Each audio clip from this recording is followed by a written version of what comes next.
أشهد أن لا إله إلا الله وحده لا شريك له وأشهد أن محمدا عبده ورسوله أما بعد فأعوذ بالله من الشيطان الرجيم بسم الله الرحمن الرحيم الحمد لله رب العالمين الرحمن الرحيم مالك يوم الدين إياك نعبد وإياك نستعين اهدنا الصراط المستقيم صراط الذين أنعمت عليهم غير المغضوب عليهم ولا الضالين. أعوذ بالله من الشيطان الرجيم بسم الله الرحمن الرحيم uzuni monyam fose komsheni konkro Muhammad sallam abakosemuno ekun ahodo bi hu akontu ana meka ho asem ennedai abakosemuno yo sariya Hadrat Umar bin Khattab radiyallahu anhu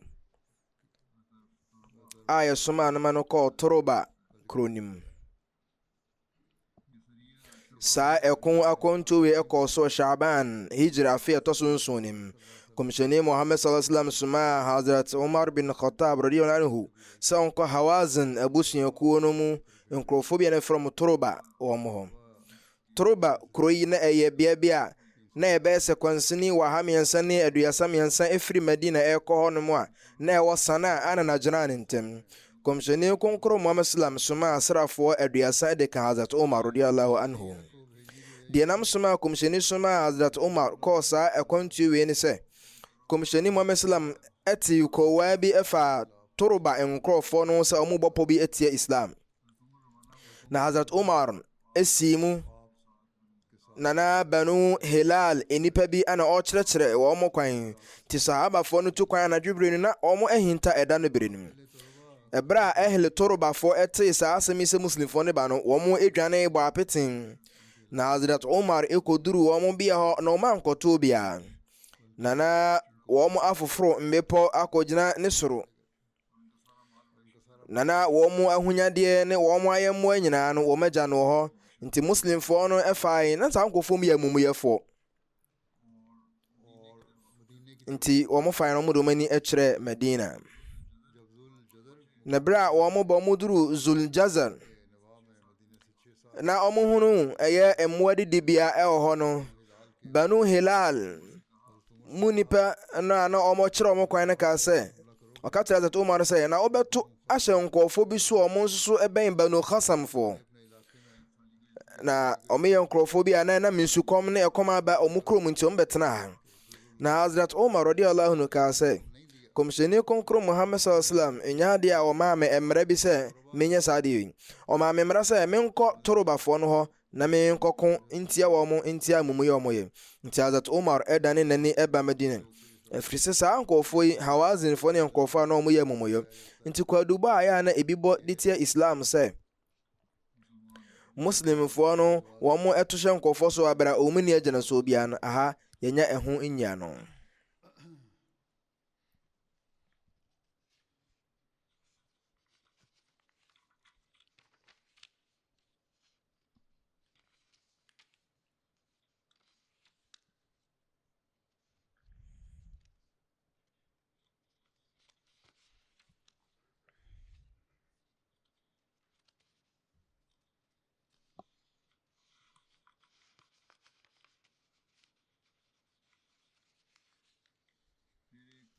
sanso na yewo ekonwa kontu a eye Sariya Hazrat Bashir bin Saad na wo de wo mani kire Banu Mura ewo Fadak we ko so Shaban hijri afiya tosunsunim ana Hazrat Bashir bin Saad enenda ada sarafona no nana eye na wo mu abodin eye Abu Nu'man nana Saad bin Salaba na eye ne papa na ofiri Khazraj abusuakuo no mu. Hazrat Bashir bin Saad jahiliya bere na onim akenkan sɛ nim atwerɛ. Ɛno ne ɛberɛ na Arab ma mu nipa kakra ne nim atwerɛ ne akenkan. Na ɔyɛ bayat wɔ Ukuba Sania Ukuba tosumienu ma na Ansarfoɔ aduoson ka wɔn ho.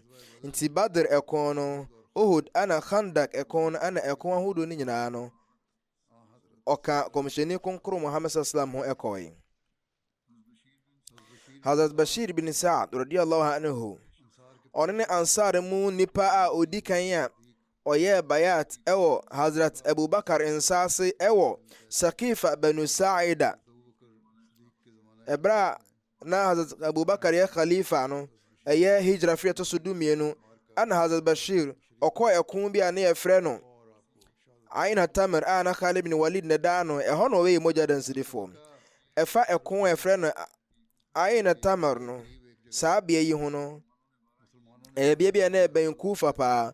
Ɛno nti Hazrat Abubakar ne khilafat bere nim no ana muslimfoɔ no edi nkonim wɔ saa bea yi.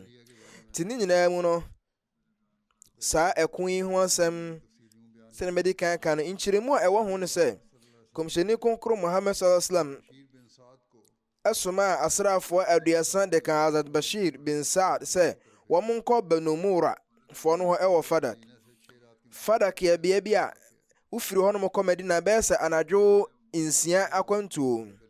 Moma ne ndɛ di sɛ mɛdi kan no sɛ kɔmhyɛni kronkron Muhammad sallallahu alaihi wasallam saa ɛko akwantuo wei no ɔsoma asraafoɔ wɔn kɔ wɔ bere a wɔanya ntie bi sɛ atamfo ne bɔpɔ atia Islam.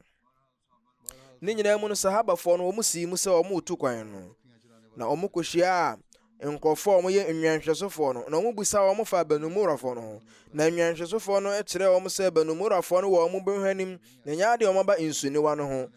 Ɛno nti sahabafoɔ no ɛka wɔn ayɛmmoa no so ɛna wɔn mpɔnkye nso de wɔn ba Madina sɛ wɔn ba Madina. Na hɔ no na ɔfrɛfoɔ bi ɛteɛ mu kaa sɛ Banu Murafoɔ yi obi asesa mummoa no de kɔ. Nti anadwo bere nim no ana wɔn ne muslimfoɔ no ɛbɛdi mpu ne mpu. Na Banu Murafoɔ no de asrafoɔ kɛseɛ ɛna ɛbaa muslimfoɔ. Anadwo bere no ɔmototo agyan wɔwɔ wɔn ma no kɔbaa sɛ sahabafoɔ no agyan ɛsan. Nti bere a adeɛ kyeeɛ no Banu Murafoɔ no saa to hyɛ wɔn so bio. Ɛnam so ma Hazrat Bashir yɛkum wɔn a wɔn kɔɛ no nyinaa. Na Hazrat Bashir ɛko nkoden ma no kɔbaa sɛ opirae na ɔtetɔe. Ɛnam so ma opirae ɔnanan kɔn so ma atamfo no susu sɛ wawu. Nti Banu Murafoɔ sesa wɔn nnwan na wɔn mpɔnkye saa dane wɔn ani ɛde kɔe. Nti muslimfoɔ na wɔn sa wɔn nneɛma no wɔn bɛkum muslimfoɔ no nyinaa. Nti anadwo bere no na Hazrat Bashir ɔda awufuo no mu akɔpem anadwo bere no mu na ɔsɔre na ɔkɔ Fadak. Ɔkɔtena Fadak nna kakra ɛwɔ Yudafoɔ no nkyɛn. Nti bere a ne kuro no ɛtɔɔ no kakra na ɔda ne ni ɛbaa Madina. Saa nso na ɛwɔ Sariya foforɔ yɛ Sariya Hazrat Ghalib bin Abdullah al-Laythi a yɛsoma no kɔɔ Maifa kuro no mu. Saa ɛko yi kɔɔ so Ramadan bosome no hijra fi ɛtɔ so nson mu. Hazrat Ghalib bin Abdullah al-Laythi na ɔfiri Hijaz nkurɔfoɔ no mu. Ɛyɛ Maka nkunimdie bere na ɔwɔ hɔ. Na kɔmhyɛni Muhammad sallam ɛsoma no sɛ ɔnkɔ no nkɔyɛ nhwehwɛmu ɛwɔ Maka. Nti Hazrat Amir Muawiya pɛn no so a ana na ɔyɛ hwɛsofoɔ de ma Khorasan kuro no. Nti sɛ wohwɛ abakɔsɛm so a ɔkɔ Qadisiyya ko no bi Ibn Sa'd atwerɛ sɛ kɔmhyɛni kronkron Muhammad sallam soma Hazrat Ghalib sɛ ɔnkɔ Banu Awal ana Banu Abd bin Salabafoɔ no hɔ. Ɔmo yɛ nkurɔfoɔ bi a na ɔmo te Mɛfa kuro no mu. Na saa bea yɛ bea bi a bɛyɛ sɛ kwansina 46 ɛfiri Najd ɛkɔ hɔ. Na Banu Awal ana Banu Abdfoɔ no yɛ nkurɔfoɔ bi a na ɔmo ahyɛ ase ɛbɔ pɔbɔne ɛde atia muslimfoɔ no a na wɔn ɛboaboa nkurɔfoɔ ahodoɔ a ɔmo bɛtumi atintim akuo na ɔmo de ato ahyɛ muslimfoɔ no so. Nti Ibn Hisham ɛkyerɛ sɛ Abdullah Ghalib bin Abdullah al-Laythi yɛsoma no kɔ Banu Murafoɔ no a na ɔmo yɛ fakuo anaa fakuo de ma Horaka abusuakuo. Imam Bukhari nso akyerɛ sɛ sɛ yɛhwɛ hadith nwoma no mu a komsheni Muhammad sallam suma Usama bin Zaid sɛ ɔnkɔ Hurakat abusuakuo no hɔnom a na ɔmo Juhaina.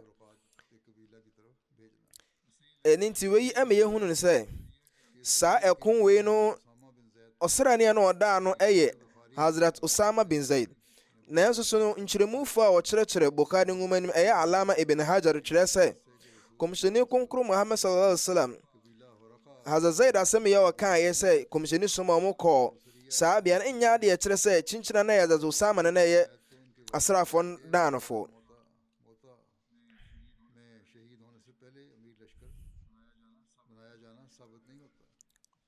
nti nyɛ adeɛ a wei ɛkyerɛ sɛ Hazrat Usama bin Zaid ɛyɛ na amir de ma asraafo no. ne saa no nti no Ahil Magazi ɛyɛ animdifo a ɔmo nim ɛko ho nsɛm no wɔn asɛm no na ɛdi mu sɛ saa ɛko wei no amira no ɔda no yɛ Hazrat Ghalib bin Abdullah al-Laythi. ne nyinaa mu no komsheni Muhammad sallam de asraafo wɔ ha ɛne aduasa ma Hazrat Ghalib. na saa nso na komsheni Muhammad sallam n'akoa bi ɔma no fa ho de yɛ Hazrat Yasar ɔna na ɛkyerɛkyerɛ wɔn kwan. muslimfoɔ no ɛto hyɛ wɔn so prɛko pɛ na obi biara a ɔba ɛbɛgyina wɔn anim bia na wɔn akum wɔn no wɔn sesa ɛko akyisadeɛ na wɔn sa wɔn nuanom wɔn nyinaa baeɛ no wɔn ankye obi anyɛ no afiase ni. Ibn Sa'd nso so atwerɛ sɛ wei ne saa ɛkom no a Hazrat Usama bin Zaid radiyallahu anhu ekum Mirdas bin Lahiq a ɔka la ilaha illallah. aba Sahih Bukhari nwoma nim nkyerɛmu a ɛwɔ asɛm yi ne sɛ Hazrat Usama bin Zaid radiyallahu ta'ala anhu wakyerɛ saa asɛm yi sɛ komsheni Muhammad sallallahu alaihi wasallam ɛsoma wɔn nkɔ Horoka abusuakuo no hɔ na wɔn etu kwan na wɔn kɔto wɔn anopa na wɔn di wɔn so nkonim na ɔse mene ansafo nipa baako yɛdi mirika di atamfo no baako akyi na bere a yɛkye no saa nipa no kan la ilaha illallah na saa ansar no gyinae na mede m'agyan no wɔ na mekum no.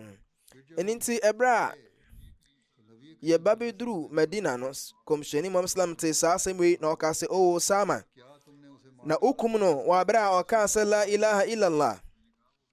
meka sɛ komsheni ayɛ na ɔka saa asɛm sɛ ne bɛ ɔde bɛbɔ no ho ban.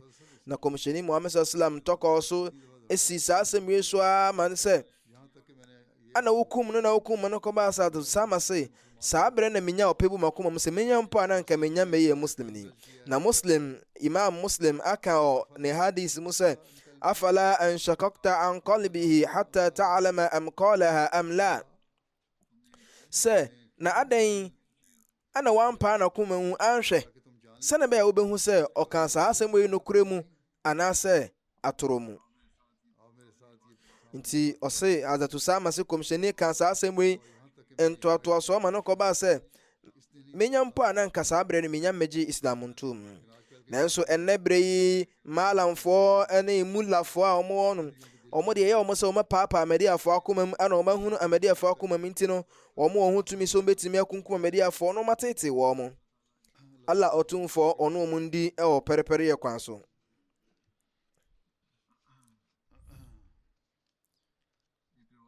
aba riwayat bi mu nso sɛ komsheni Muhammad sallam ɛhyɛ sɛ yɛmfa Mirdas ɛho mogya sika ɛnkɔma n'abusuafoɔ na ne sika a muslimfoɔ no gye yɛn nso ɔmo nsa mfa nkɔma no. nti komsheni Muhammad sallam ka sɛ saa nipa no kan la ilaha illallah ɛwɔ mu sɛ no ɔne muslimfoɔ no na ɔko tia muslimfoɔ no nso akyire ɔkan la ilaha illallah ne saa no nti yɛmfa mogya sika ɛnkɔma n'abusuafoɔ.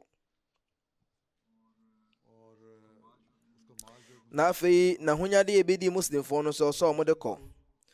Hazrat Muslim Maud radiyallahu ta'ala anhu akyerɛ saa asɛm wei mu sɛ komsheni Muhammad sallallahu alaihi wasallam arabia no ɛyɛ na ɔhyɛ mmara sɛ ɛyɛ a shariat Islam mmara no ɛwɔ sɛ yɛde yɛ adwuma wɔ berɛ a ada adi. yɛnhwɛ nkɔfoɔ akoma mu ansa yɛnhwɛ deɛ ɛda adi no ne yɛmfa ɛno no mbua. nti ɛhɔ no na bere bi ɔkyerɛ sɛ asrafoɔ no ɛkɔ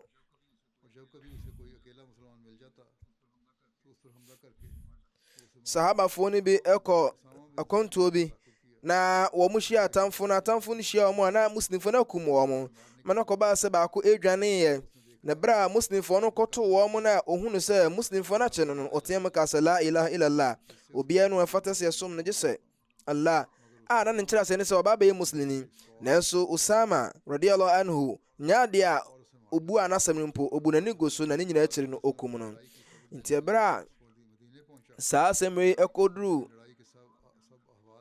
Medina na obi ɛbɔ kɔmhyɛni amane na ɔbɔ nsɛm no amane no asɛm yi so bɛpie mu bi na so ma kɔmhyɛni Muhammad sallam frɛ Hazrat Usama na obisa ne sɛ ɛne nti wokum saa nnipa no kasa ane na kɔmhyɛni bisa ne sɛ nti atemmu da no ɛdeɛ na wobɛka sɛ la ilaha illallah na nipa no ka ne bɛdi adanse atia wo a ɛne nti sɛnea madi kan aka no ɛnɛ Pakistanfoɔ maalamfoɔ a ɔmo ne ɔmo akyidifoɔ a ɔmo akatakata ɔmo ani afiri a ɛyɛ ɔmo sɛ wokɔ amadi ani a wobɛkɔ ɔsoro ahemman mu no na yɛ deɛ wɔn deɛ wɔn nnim sɛ saa deɛ wei a wɔn yɛ ɛyɛ adeɛ bɛtwitwe Nyankopɔn tumfoɔ no bufuo de aba wɔn so nti dako deɛ Nyankopɔn tumfoɔ no ankasa ɛbɛkye wɔn nti Hazrat Muslim Maud radiyallahu ta'ala anhu ɛkyerɛ saa asɛm yi sɛ atemmu da ne Nyankopɔn tumfoɔ bɛbisa wo sɛ saa nipa no ka la ilaha illallah sɛ obiara ne fata sɛ so no gye sɛ Allah ɛne ade nti na ɔsɛ akum no ɛwɔ mu sɛ na ɔyɛ obi a ɔko tia muslimfoɔ nanso akyire no ɔsakyerɛeɛ nti Hazrat Usama ɛtɔka ɔsɛ ka sɛ kɔmhyɛni saa nipa yi ɔsuro mi ne nti na ɔkaeɛ na kɔmhyɛni Muhammad sallam kaa sɛ ana wopaa na akoma mu hwɛe sɛ ɔyɛ nokwafoɔ anaasɛ ɔyɛ trɔfo nti kɔmhyɛni tɔka ɔso ka saa asɛm yi ama no kɔbaa sɛ ɔse atemmu da no ɛdeɛ na wobɛka ano yie bɛɛ na wɔwɔ sɛ saa nnipa yi ne la ilaha illallah ɔkae no de bɛdi adanse atia wo a hɔ na Hazrat Usama kaa sɛ saa berɛ no na menya ɔpɛ bi makom sɛ menya na nka membɛyɛ muslim ni mpo na nka saa asɛm yi aba abɛto me saa nso na yɛwɔ Sariya Bashir bin Saad a yɛsoma no kɔɔ Yemen ana Jabar saa ɛko wei kɔɔ so wɔ Shawwal hijra fi ɛtɔ so nson ne mu Yemen ana Jabar ɛyɛ bea bi a ɛwɔ Fadak ana Wadi al-Qura intam ana ɛwɔ Gatfan foɔ no mpɔtamu hɔ kɔmhyɛni Muhammad sallam ɛte ntie bi sɛ Gatfan foɔ no ɛbɔ pɔ ɛtia kɔmhyɛni Muhammad sallam na Uyayna bin Hisn na ɔno no wabɔ ano ho ba sɛ ɔbɛbɔ wɔn ɛtia kɔmhyɛni Muhammad sallallahu alaihi wasallam nti bra kɔmhyɛni Muhammad sallam ɛka saa asɛm yi kyerɛ Hazrat Abubakar ne Hazrat Umar no wɔn esusu sɛ yɛmfa Hazrat Bashir bin Saad ɛnkɔ na ɔnkɔ kuntia wɔn kɔmhyɛni Muhammad sallam frɛ Hazrat Bashir bin Saad radiyallahu anhu na ɔyɛ osiesie frankaa de maa no na ɔde asraafoɔ wɔ ha mmiɛnsa ɛka ne ho kɔn saabafoɔ yi wɔn ɛnante anadwo bere nim na wɔn ɛhinta ɛda no bere nim kɔpem bere a wɔn kɔduru bea bi ɛfrɛ no Jabar na nwanhwɛsofoɔ bi ɛwɔ hɔ nom a wɔn hwɛ wɔn nwan nti wɔn ho muslimfoɔ no wɔn dwane wɔn nam na wɔn kɔbɔ Gotfanifoɔ no amaneɛ nti bere a Gotfanfoɔ no tee saa asɛm no wɔn gya wɔn ayɛmmoa wɔ hɔ na wɔn de Amerika edwane ɛbɔ apeten na muslimfoɔ no kyee wɔn mu nipa mmienu pɛ na wɔn ɛkyekyere wɔn na sahabafoɔ no fa wɔn ayɛmmoa no ɛyɛ mpɔnkyen nwan ne yoma na wɔn de wɔn ba Madina na hɔnom na saa nkɔfoɔ mmienu yɛkye wɔn no bɛyɛ muslimfoɔ a ɛkyerɛ kɔmhyɛni Muhammad sallallahu alaihi wasallam ɛma wɔn mmienu akwanya sɛ wɔn bɛtumi akɔ wɔn kurom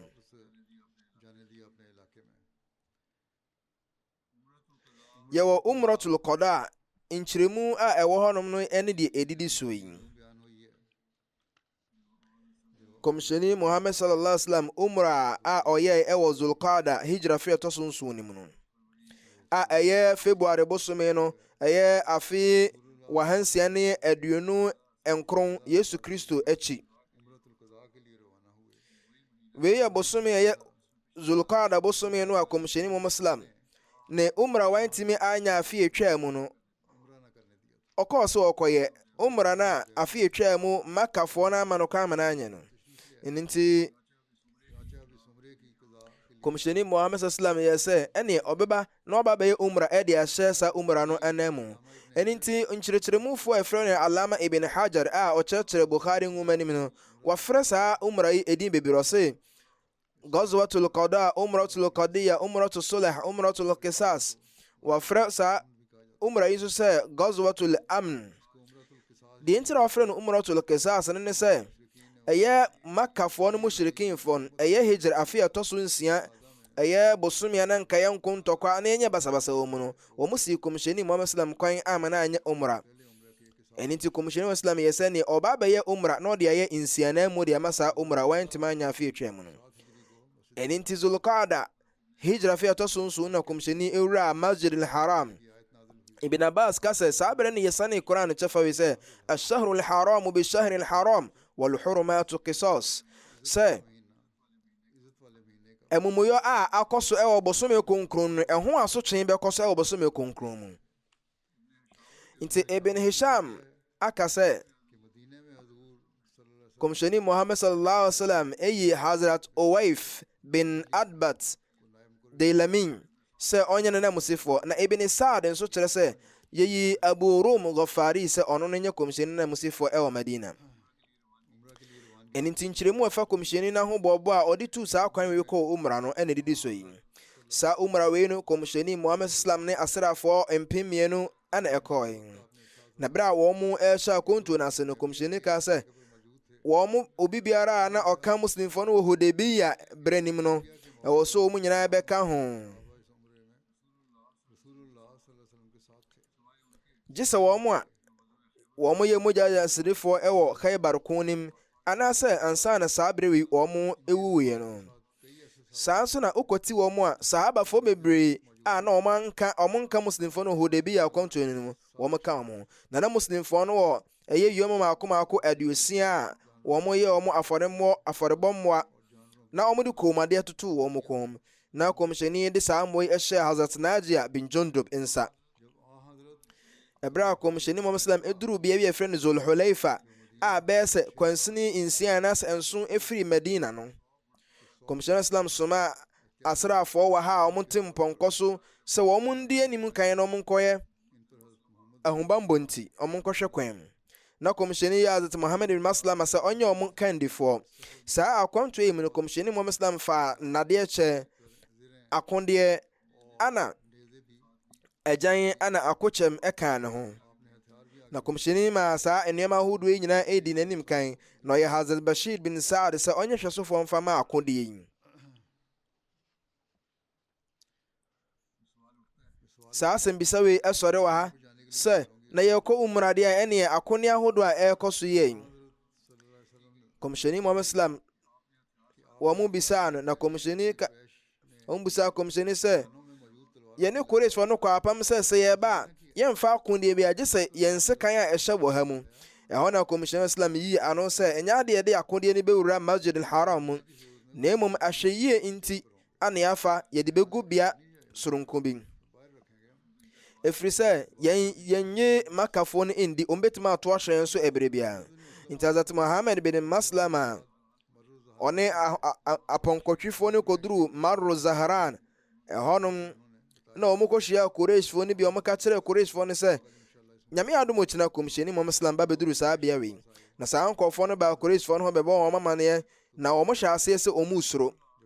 ɛberɛ a kɔmhyɛni Muhammad sallam ɛduru Marru Zahran bea no, ɔsoma ma yɛde akodeɛ nyinaa kɔɔ Ya'juj bea no a na ɛbɛyɛ sɛ kwansini 8 ɛfiri Maka ɛkɔ hɔ.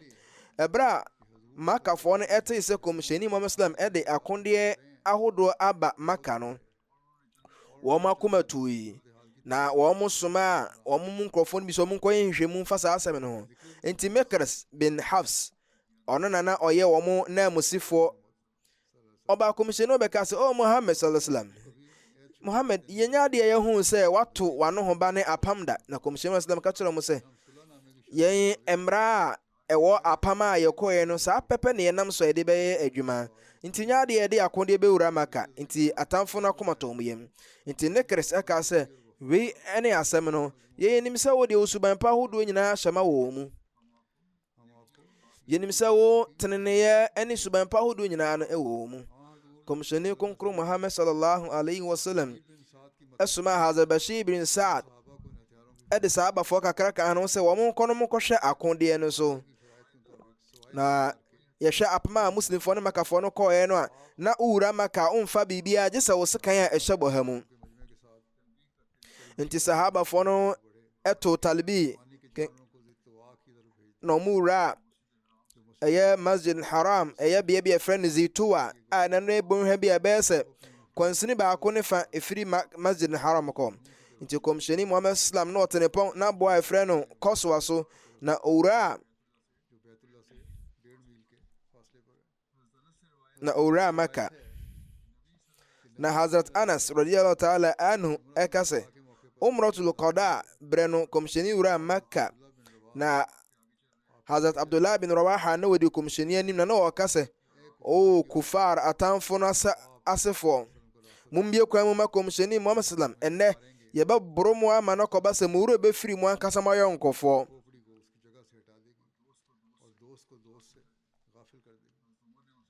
Na Hazrat Umar radiyallahu ta'ala anhu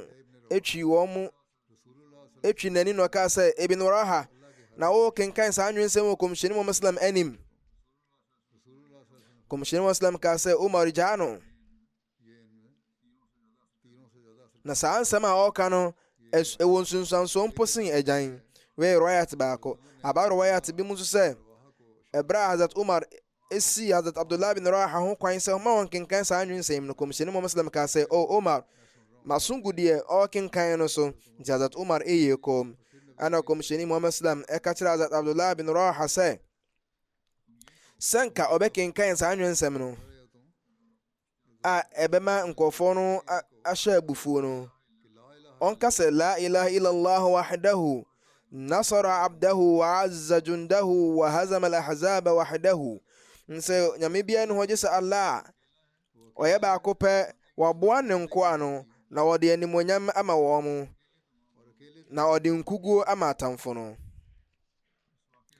Saa asɛm wei na Hazrat Muslim Awud akyerɛ mu wɔ ne nsɛm mu sɛ ɛberɛ a muslimfoɔ no duru Maru Zaharan a na ɛyɛ bea kakra bi ɛfiri Maka no sɛne na apam ne siteɛ no nti kɔmhyɛni Muhammad sallam ɛde n'akokyɛm ne n'akondeɛ no nyinaa no ɛma sahabafoɔ no bi na ɔne sahabafoɔ no a aka no nyinaa ɔmo de ɔmo sekan ɛhyɛ bɔham ɛwura Masjidul Haram mu na muhajirinfoɔ no ɛwura Maka wɔn ɛkae wɔn yawudie a wɔn kɔm bɛsɛ mfie nson a yɛtwa wɔn asu afiri Maka na wɔn kaakae atete yɛde wɔn kɔm mu Maka na afei wɔn hunu adom a Nyankopɔn tumfoɔ adom wɔyɛ ama wɔn na ɔsan de wɔn aba Maka sɛ wɔn mmara tawafo bio no na wɔn ani nso so agye. Makafoɔ no wɔn epie firi Maka na wɔn akɔgyina mbepɔ apampam so na wɔn hwɛ muslimfoɔ no na muslimfoɔ no ɛpɛ sɛ wɔn hunu sɛ Nyankopɔn tumfoɔ ama wɔn adom ɛde ɛba Maka bio.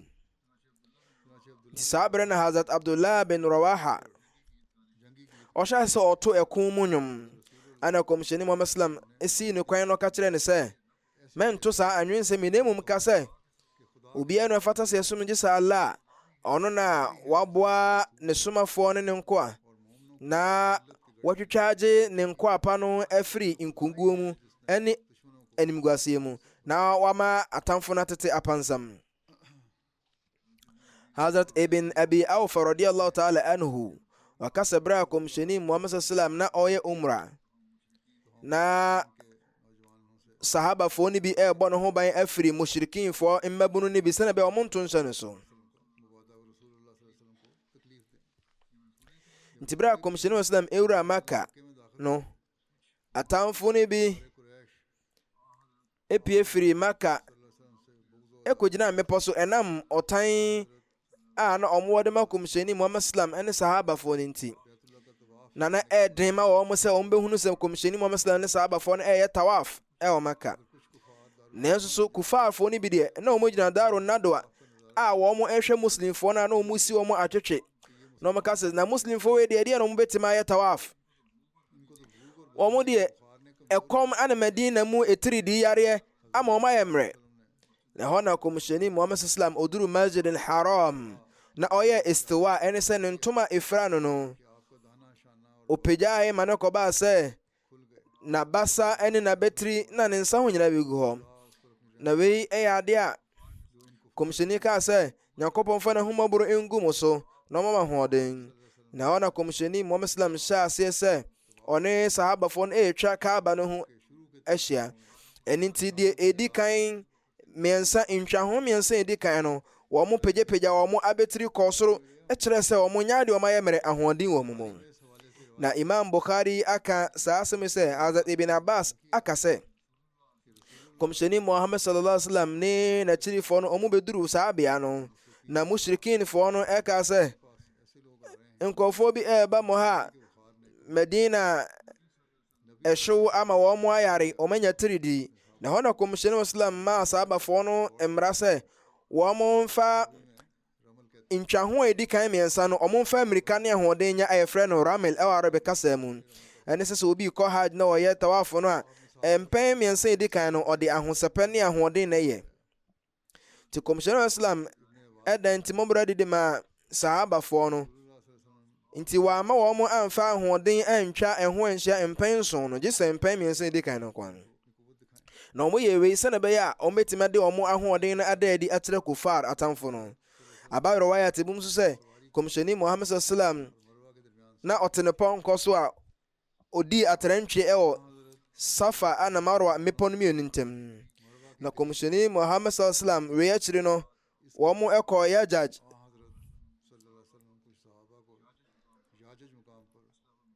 ɛno yɛ berɛ a wɔn ekum wɔn mmoa no ɛwɔ Marwa akyiri no. Na sahabafoɔ no bia na wɔn ɛnwɛn akondeɛ no ɛwɔ saa Yajaj bea no, muslimfoɔ no bi kɔkɔgye wɔn ana wɔn nso bɛbɛyɛ umra no bi. Saa gyinabere mu no kɔmhyɛni Muhammad sallam yɛhu na ware a ɔware Hazrat Maimuna radiyallahu anha. Nkyirimu a ɛwɔ ho no sɛ saa kɔntuo wei mu a na kɔmhyɛni Muhammad sallam ɛware Maimuna bint Haris radiyallahu anha. Saa awareɛ wei na Hazrat Abbas ana maa ne baa so. Hazrat Maimuna ɔkaa na wareɛ ho apɛdeɛ kyerɛ ne nuaba ɛyɛ Hazrat Ummi Fazl a na ɔyɛ kɔmhyɛni no wɔfa Hazrat Abbas ne yere. Na Hazrat Ummu Fazl ɔde saa asɛm yi ɛbɛgya Hazrat Abbas. Na Hazrat Abbas ɛsiesie awareɛ wɔ kɔmhyɛni Muhammad sallam ana Hazrat Maimuna ntam a na meher ɛyɛ hak mahar ɛda so ɛyɛ dirham waha ɛnan. Na Hazrat Muslim Aoud radiyallahu ta'ala anhu akyerɛ sɛ kɔmhyɛni Muhammad Hazrat Abbas ɛyɛ ne yere nuabaa a na ɔyɛ Maimuna na waba bɛyɛ kunani mmerɛ kakra ɛwɔ Maka. Nti Hazrat Abbas ɛde saa ɔpɛ wei to kɔmhyɛni anim sɛ ɛbɛyɛ anka ɔnware Maimuna, na kɔmhyɛni Muhammad sallam ɛgye tom. Na kɔmhyɛni Muhammad sallam ɛtena Maka ɛnna mmiɛnsa. Ɛda ɛtɔ so mmiɛnsa no Qurayshfoɔ no ɛsoma Huwait bin Abdul Uzza ɛne Qurayshfoɔ no nnipa kakra sɛ wɔn mmra mmɛka nkyerɛ kɔmhyɛni Muhammad sallallahu alaihi wasallam sɛ aba rawaya te bi mu sɛ wɔn ɛkɔ rawaya ɛmo kɔ Hazrat Ali hɔ sɛ ɛnna ɛwɔ sɛ mo de tena ha no aso, nti mumfiri ha no mo nkɔ. Nti ɛnam so ma kɔmhyɛni Muhammad sallallahu alaihi wasallam kaa sɛ na mfonsoɔ bɛn koraa na ɛwɔ mu sɛ yɛtwɛn kakra ka ho a, ɛfiri sɛ meba abɛware nti mɛto nsa afrɛ mu so aba aduane no bi. Qurayshfoɔ no kaa sɛ yɛnhia wo nsa to frɛ bia ɛwɔ ha. Nti hɔ no na kɔmhyɛni Muhammad sallam ɛka kyerɛ sahabafoɔ no sɛ wɔn mfiri Maka na wɔn pie firi Maka. Na ɔka kyerɛ n'ako a ɛyɛ Abu Rafi sɛ ɔne Hazrat Maimuna ɛnwɔ hɔnom. Na ɛkyerɛ no Hazrat Maimuna ɔfa Hazrat Maimuna ɛde ne baabea bi ɛfrɛ no Sarif a na ɛbɛn Tanim bɛyɛ sɛ kwansini nsia anaa nson ofiri Maka ɛrekɔ ha. Hazrat Maimuna na ne din ankasa yɛ Barra, ana kɔmhyɛni Muhammad sallam ɛsesa ne din na ɔyɛ ne Maimuna. Na Hazrat Maimuna radiyallahu ta'ala anha ɔno ne ɔbaa a kɔmhyɛni Muhammad sallam ware na ne ɛtwa toɔ. Ɛyɛ hijra afi ɛtɔ so aduonum baako nim no ɛwɔ Sarif bianim ana ofiri mu. Ɛno ne bea yɛware no a kɔmhyɛni Islam ɛne ne ɛhyia anadwo edi kan. Na as a Muslim Aoud kyerɛ sɛ ɛda ɛtɔ so nan no kɔmhyɛni Muhammad sallallahu alaihi wasallam Makafoɔ no bɛka kyerɛ wɔn sɛ wɔn mfiri hɔ. Nti kɔmhyɛni Islam ne nasarafoɔ no ɛfiri hɔnom na wɔn de wɔn ani kyerɛ bea foforɔ. na ogya ne yere a ɔware no foforɔ Maimuna wɔ hɔnom na ɛkyere no sɛnɛ bɛyɛ a ɔmode Maimuna ɛne ayɛmmo ahodoɔ no a ɔmo nnuane na ɔmo akwantu nneɛma gu no so no ɛbɛba akyiri. Nti ɛkyere no yɛde kɔmhyɛni Muhammad sallam ɛyere Maimuna ɛbrɛ no ɛbrɛ yɛdi kan. Nti Hazrat Maimuna radiyallahu ta'ala anhu nani ɛbɛgye saa bea yi a ɔne kɔmhyɛni hyia anadwo a ɛdi kan no. Ne saa no nti na Hazrat Maimuna radiyallahu ta'ala anha ɛyɛ wasiyat bi sɛ owu a yɛnsie no wɔ saa bea no a ɔne kɔmhyɛni Muhammad sallam wɔn ɛbɔ apata anadwo berɛ a wɔn waree no. Nyankopɔn Tumfoɔ nso nhyehyɛeɛ ɛkɔbaa sɛ ɔbaa hajj ɛwɔ Maka na ɔbɛyare wɔ Maka. Ɛna kakra tiri no ɔkaa sɛ yɛmfa no mfiri Maka ɛnkɔ abɔnten ɛfiri sɛ kɔmhyɛni Muhammad sallam ka kyerɛ ne sɛ nya adeɛ a ɔbɛwu ɛwɔ Maka. Ɛno nti nkurɔfoɔ ɛfa no firi Maka na ɔmo bɛduru Sarif bea no a Hazrat Ummul Mu'minin Maimuna radiyallahu ta'ala anhu ɔhome ne mfra me etwa to a ɔde yɛ Nyame dea. Ɛno nti sɛ hwɛ no wasiyat a ɔyɛeɛ a bea no a ɔkaeɛ pɛpɛpɛ saa bea no a na yɛsie no. Nti berɛ a ɔfiri mu no wadi mfie bɛyɛ sɛ 20 anaa 21. Saa akɔnto wei mu no Hazrat Hamza ne babaa nso ho asɛm aba. Hazrat Bara akyerɛ sɛ ɛberɛ a kɔmhyɛni Muhammad sallam ɔfiri Maka na ɔrekɔ no Hazrat Hamza ne babaa ɛfiri akyire baeɛ a na ɔreteam sɛ o me wɔfa. Nti Hazrat Ali ɛfaa no ɔsɔɔ ne nsa na ɔka kyerɛ Hazrat Fatima sɛ fa wɔfa babaa no na ɔde ne tena na yɛmmoa no so.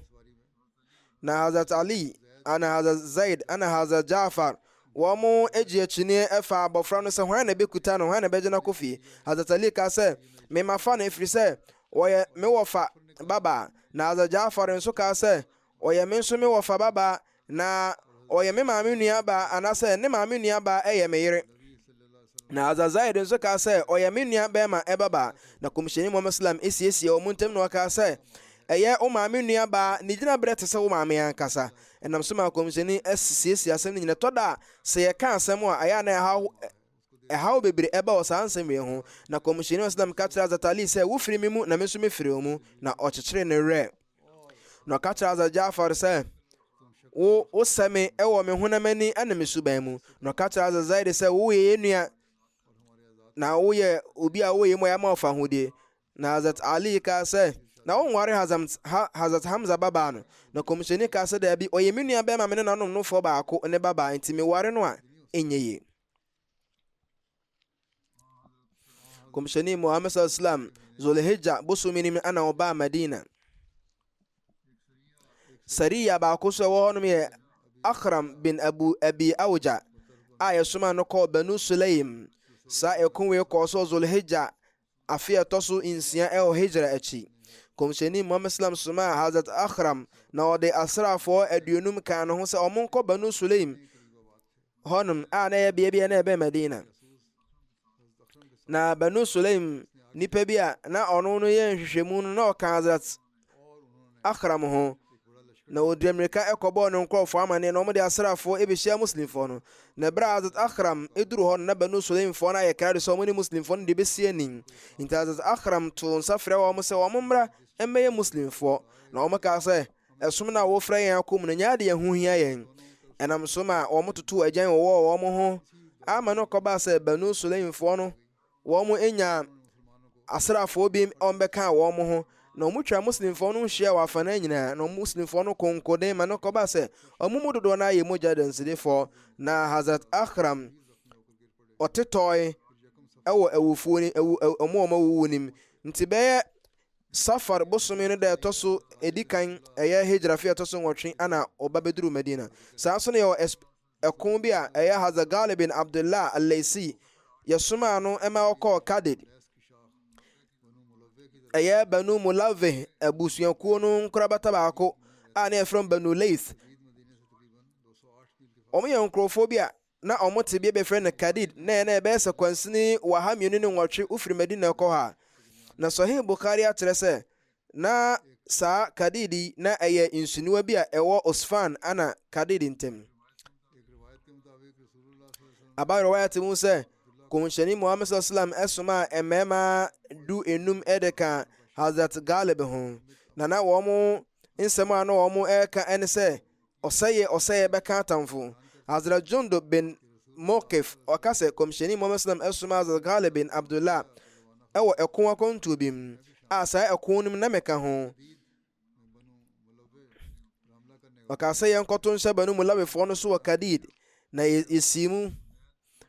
Na ɛberɛ a yɛduruu Kadid no, yɛhyia Ibn Barusa Haris ibn Malik al-Laysi a yɛkyee no na ɔkaa sɛ mabasa mebɛgye Islam atom na mekɔ kɔmhyɛni Muhammad sallam nkyɛn na yɛkaa sɛ wo Islam nti na wapue deɛ a ɛne ɛnyɛ adeɛ a sɛ yɛkyew ayɛ wo asrani a yɛkyew ayɛ wo efiase ne ɛnyɛ adeɛ yɛbɛde haw bia bɛba. ɛno nti asaabafoɔ no sɛ yɛkyekyere ne dendenden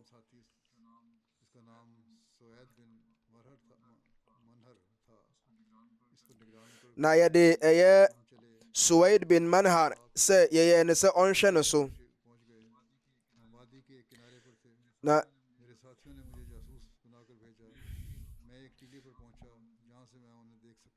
ɔsɛ mekɔduruu bepɔ bi apampam a mepagyaa me ti na meda mafuru so ɛwɔ bepɔ no so na sɛ atamfo no baako pie firi n'apatam na ɔhu me na ɔtoo n'agyan no ɛwɔ me mfem. Na riwayat bi nso kyerɛ sɛ agyan no ɛwɔ n'apampam. Ɔsɛ ne nyinaa akyiri no ɔtɔkɔ so da baabi a ɔda na ɔtoo agyan yɛtɔ so mmienu na ɛwɔ n'abatiri. Ɔsɛ yɛno nso so oyiyi na ɔto twene na ɔtɔkɔ so tena baabi a ɔwɔ no na wahihim sɛ na ɛbɛyɛ a nnipa no ɛnya adwene mu nansɛm yɛ na nnipa no wura n'apata nim na yɛma ɔmo home berɛ kakra ma ɔmo nyinaa dedae. Nti anadwo ahomakye berɛ ana yɛto hyɛ wɔn so kunkum wɔn asraafoɔ na yɛkyekyee wɔn nkurɔfoɔ yɛ wɔn nkoa.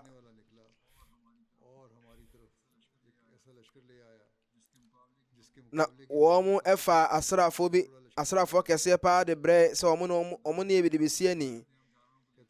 Na saabafoɔ no kaa sɛ yɛfa wɔn mmoa no ɛkɔe na obiara na ɔtwa n'ani hwɛ n'akyi. Nti berɛ a yɛfa Ibn Marsa wɔn nkyɛn no yɛhu sɛ atamfo no aba bɛduru yɛn nkyɛn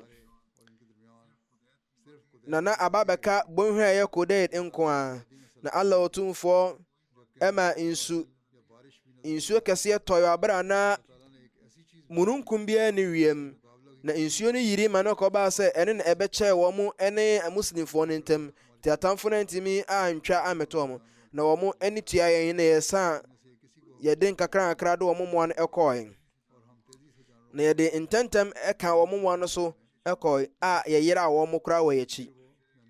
ɛne sɛ atamfo no ɛka akyiri wɔn antumi ankye yɛn na yɛba bɛduru kɔmhyɛni Muhammad sallallahu alaihi wasallam nkyɛn. Nti sisiɛ mɛsrɛ mpaebɔ soronko ɛde ama Ahmadiyyafoɔ a wɔwɔ Pakistan titiri Ahmadiyyafoɔ no ankasa wɔn Pakistan na wɔsɛ wɔn nso bɔ mpaeɛ ma wɔn ankasa ho. Na sɛnea maka no sɛ monkenkan durud sharif bebree monkan ne mpɛn wɔ ha mmienu subhanallah wa bihamdi subhanallahi azim obiara na fata sɛ som yɛ Allah ɛyɛ nyinaa fata no ɔyɛ kokroko Allah fa wadom ne nhyira kɔmhyɛni Muslim so. Ɛno nti mmɔdenbɔ bi yɛbɛtumi abɔde adwene kɔ saa mpaebɔ wei so no ɔmo yɛnyere yɛn ho na yɛmbɔ. Ɛno nti saa yɛyɛ mpaebɔ asɛdeɛ ma no na yɛde adwene kɔ mpaebɔ so a ɛne yɛn nsa bɛka nkonimdie no adwene a ɛwɔ sɛ yɛde kɔ yɛn mpaebɔ so no yɛntumi mfa nkɔɔ so. Ɛno nti sɛ yɛbɛka saa asɛm yi ma no kɔba sɛ ebi mpo twerɛ krataa de brɛ me sɛ nyɛ adeɛ mpaebɔ nko bɛtumi ayɛ biribi nti deɛ na mopɛ sɛ yɛ mpaebɔ nko ne yɛakodeɛ maka saa asɛm yi mpɛn bebree bɔhyɛ Mizal Islam maka ne nsɛm nso akyerɛ mo. Wei yɛ nsusuyɛhunu sɛ obi bɛka sɛ nyɛ adeɛ mpaebɔ bɛtumi ayɛ biribi ama yɛn. Ne nyinaa mu no mpaebɔ ne adeɛ a ɛbɛtumi de nsɔano ama yɛn haw nyinaa. ɛno na ɛbɛtumi aboa yɛn. Allah Otumfoɔ ma obi biara ɛho ahoɔden na ɔma yɛnyɛ nkurɔfoɔ mbɛtumi ayɛ mpaebɔ asɛdeɛ ama no. na yɛka saa asɛm yi nko ara sɛ nyadeɛ mpaebɔ nko ara bɛtumi ayɛ biribi a ɛne wei ɛyɛ kwadubɔ a yɛafom abɔ ɛte Nyankopɔn Tumfoɔ nti ɛwɔ sɛ yɛ istikfar mpo ɛwɔ ho. ɛnnɛ asɛm bi esi wɔ Karachi a ɛyɛ atuatenefoɔ no atuuturafoɔ no wɔn sɛ wɔn gyina Islam anim ne wɔn yɛ atuatefoɔ wɔn akum wɔn ato ahyɛ Ahmadiyya asɔredan baako so akum Ahmadiyya ni bɛrima baako. Inna lillahi wa inna ilaihi raji'un. sɛ nkyerɛmu no ɛnya mba na yɛrehyɛ mu sɛ ɛnkyɛ ɛbɛba. Allah Otumfoɔ ɔnkye saa nkurɔfoɔ yi na ɔntu wɔn so rɛ.